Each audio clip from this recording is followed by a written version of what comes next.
Magandang gabi po sa ating lahat at welcome po muli sa ating daily evening devotional. Ako po muna ang inyong tagapagpakilala sa gabi nito.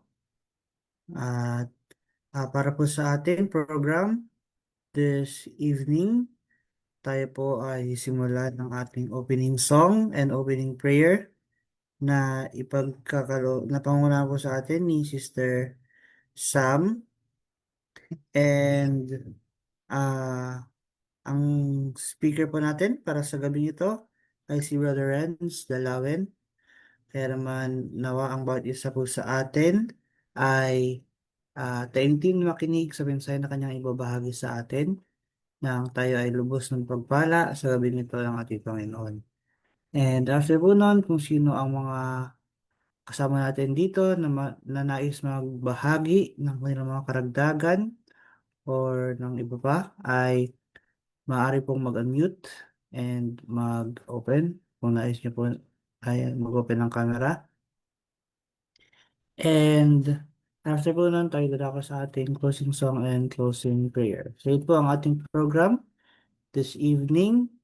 Muli po, welcome sa ating lahat. Thank you for joining. Sa lahat ng mga kasama natin ngayon sa Zoom and sa Facebook Live. With that po, tayo ngayon ay dumako na sa ating opening song and opening prayer.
Let's pray. Our Father in heaven, thank you for the wonderful day that you have given unto us, and for this evening as well, for protecting us throughout the whole day, and for gathering us again this evening as we have our daily evening devotional. Father, we ask you to please give us knowledge and understanding from above as we listen to the speaker and the lessons and message that they're going to share this evening with us. Please also help us apply the message that we will hear in our hearts and in our minds so that we may show it in our daily lives and to the people who are around us. And please also heal the sick, touch them with your healing hands. And please also forgive our sins that we have committed against thee. And thank you for always hearing and answering our prayers. In Jesus' name we pray. Amen. Ngayon po, atin na pong pakinggan ang ating speaker, si Brother Renz Delawen.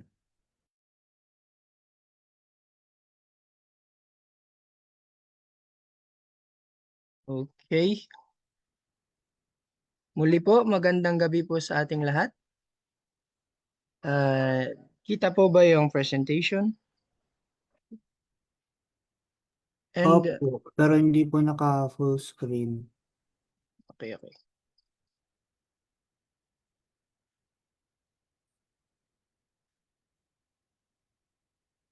So wait lang. I think mahina yung internet kasi dito. But, yan. So we'll make do po. And hopefully po, ang Panginoon po ang magbigay ng message sa atin. Okay, ang title po ng ating devotional tonight is Shut Away with God. So, ano yung shut away? What do we mean when we say shut away with God? So, ang shut away with God po is nag-iisa tayo pero kasama natin ang Panginoon. Ayan. So, ang key text po natin is, Fear none of those things which thou shalt suffer. Behold, the devil shall cast some of you into prison, that ye may be tried. Be thou faithful unto death, and I will give thee a crown of life. So this is based sa Revelation chapter 2 verse 10. And dito pa lang po is nakikita na natin ang promise pag naging faithful tayo. Kahit yung powers ng devil ay binubuhos sa atin, kahit tayo ay nilalagay sa prison or we are being persecuted. So ang promise po is yung crown of life. Okay, so for context po, John was cast into a cauldron of boiling oil, but the Lord preserved the life of his faithful servant, even as he preserved the three Hebrews in the fiery furnace, as the words were spoken.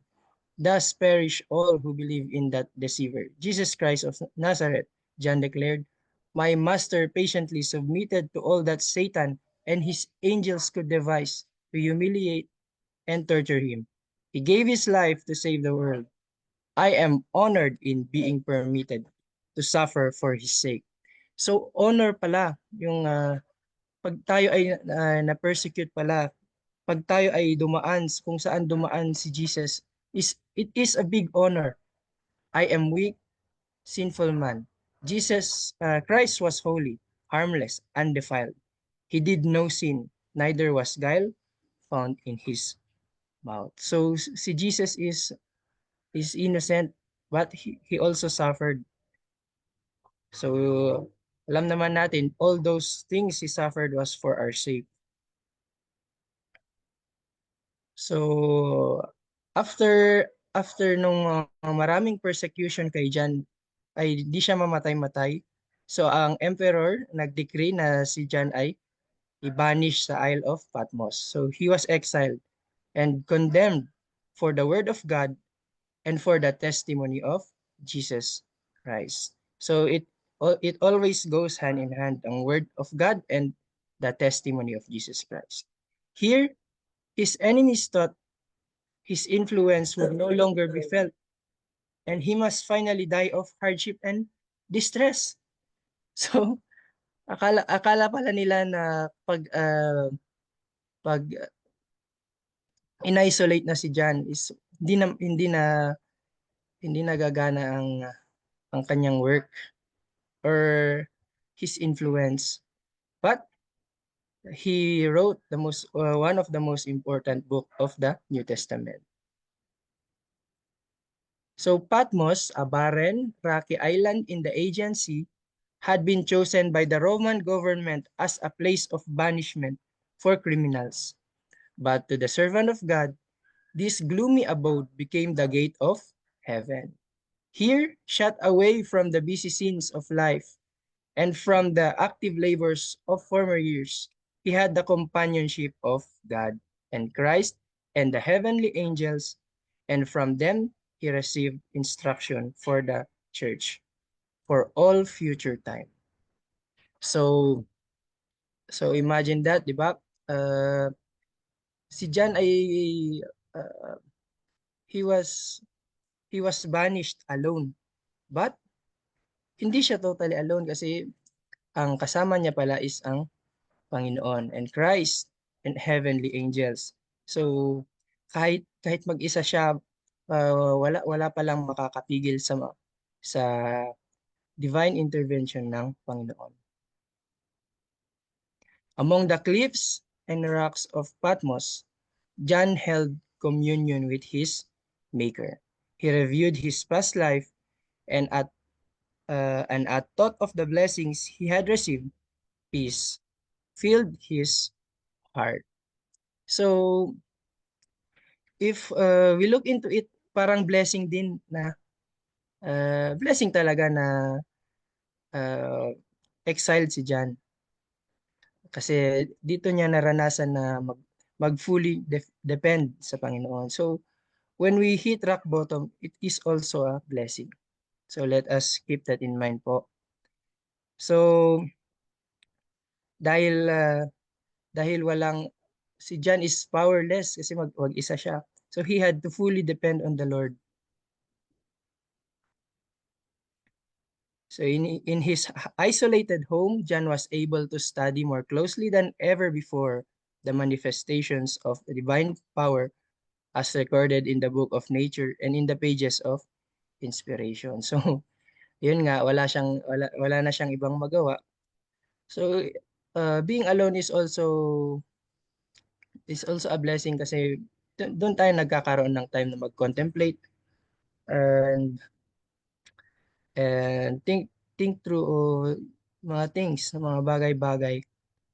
And kung earnest tayo na sa pagiging alone na yun, and we are earnest in seeking the Lord, so bibigyan tayo ng inspiration. In former years, his eyes had been greeted by the sight of forest-covered hills, green valleys, and fruitful plains. And in the beauties of nature, it had ever been his delight to trace the wisdom and skill of the Creator.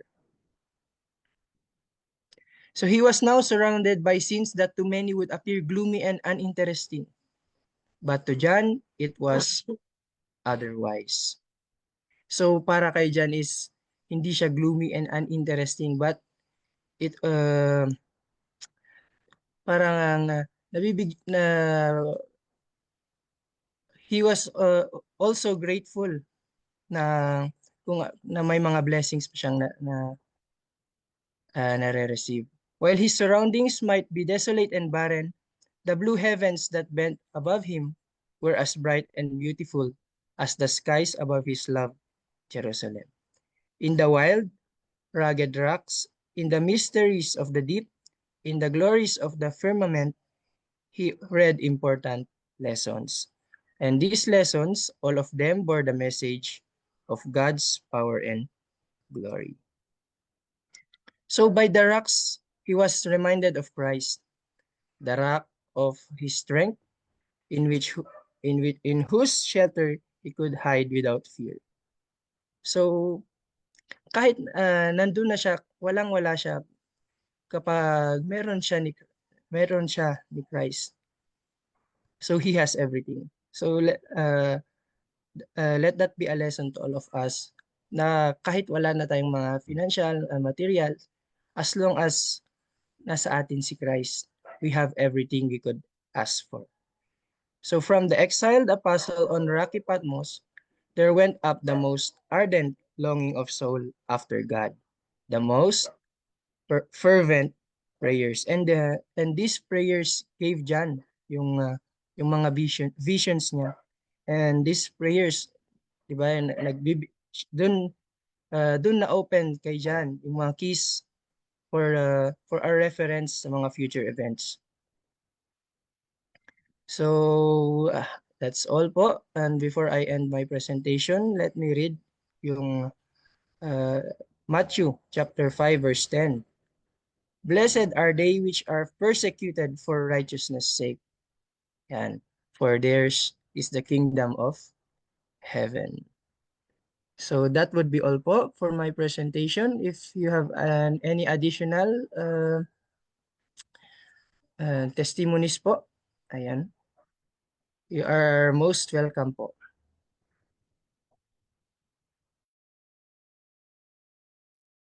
Yan, maraming salamat po, Brother Renz. Sa napakagandang mensahe. Makita nga po pala natin dito, no, sa ating devotional na, di ba, yung mga experience, sa mga pagsubok na naranasan ni John sa Patmos ay, ano po, mga, mga bagay na nagtuturo sa atin na yung paghihirap ay hindi nangangahulugan na pinapabayaan tayo ng Panginoon. And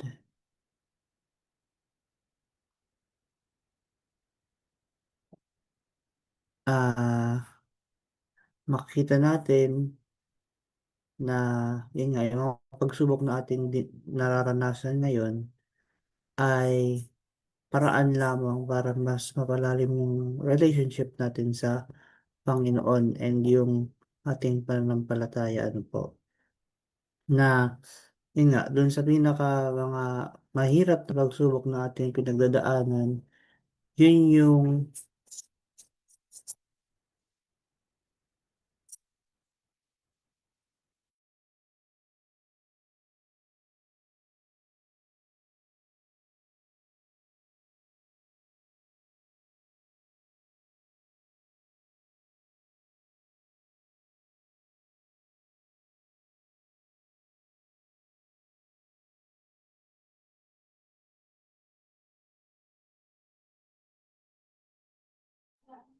maraming, yeah, sorry po, ah, may nangangaroling. Pero, yun nga po, dito natin makikita na kung, yun nga, kung kailan tayo ay feeling natin tayo ay nasa lowest of the low, ano, tayo ay, isipin natin na tayo ay mapagpala pa rin. Dahil ito yung panahon na, ano, maaari nating panghawakan yung mga pangako ng Panginoon para sa atin. Ano po? And, yun nga. Nasa atin naman yun kung paano natin iti-take yung mga pagsubok, 'di ba? At bilang mga Kristiyano, dapat alam naman natin na tayo ay may kasama sa lahat ng ating pagdadaanan. So, meron na po ba sa mga kasama natin ang nais magdagdag?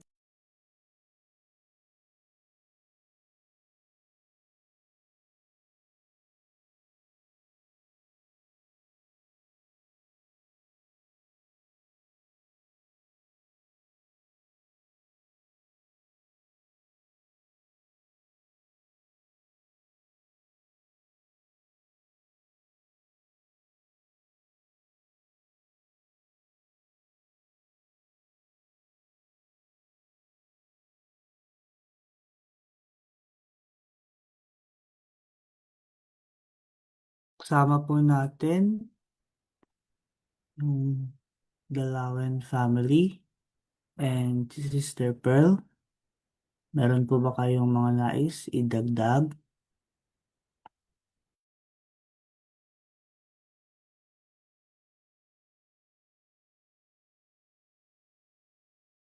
Yan, kung wala na po, tayo dumako na sa ating closing song and closing prayer.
Okay. So before we pray po, I think magbibigay lang ako ng konting karagdagan. So sa Matthew 5, why are the bakit yung mga why are the persecuted, why are they blessed? So blessed are the persecuted, blessed are those who mourn. So bakit sila blessed? So I believe that persecution in righteousness. So yung persecution kasi it is a sign that we are in the right path, because yun nga yung forces of evil are doing their work para para iligaw tayo sa daan. So it is a sign that we are on the right path. We are persecuted because si Christ nga na persecute, tayo pa kaya? Si Christ na innocent, So tayo pa kayang makasalanan. So the servant is not greater than the master. So let us put ourselves in the presence of the Lord. Lord God, Heavenly Father, we thank you once again for this opportunity and to be united in your presence, Lord. And Lord, we thank you for the gift of life. Thank you for going through everything for us to be saved. Lord, we ask for your forgiveness for all the sins that we have done, and help us, Lord, to remain steadfast. Help us to remain faithful, and give us, Lord, the privilege to prepare for your way in your great coming. All these things we ask in Jesus Christ, your Son. Amen.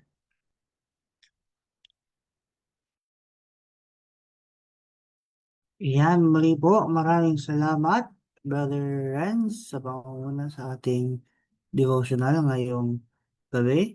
Maraming salamat din po sa lahat ng mga kasama natin ngayon at nakikinig. Nawa po, patuloy tayong mag-join sa ating mga online programs every 5 a.m. in the morning and 6 p.m. in the evening for our daily morning and evening devotionals po. With that, dito na wala tapos ang ating programa sa gabing ito. Nawa po, ang bawat isa sa atin ay lubos na napagpala sa mga mensahe na ating napakinggan. At yun po, good evening and may God bless us all.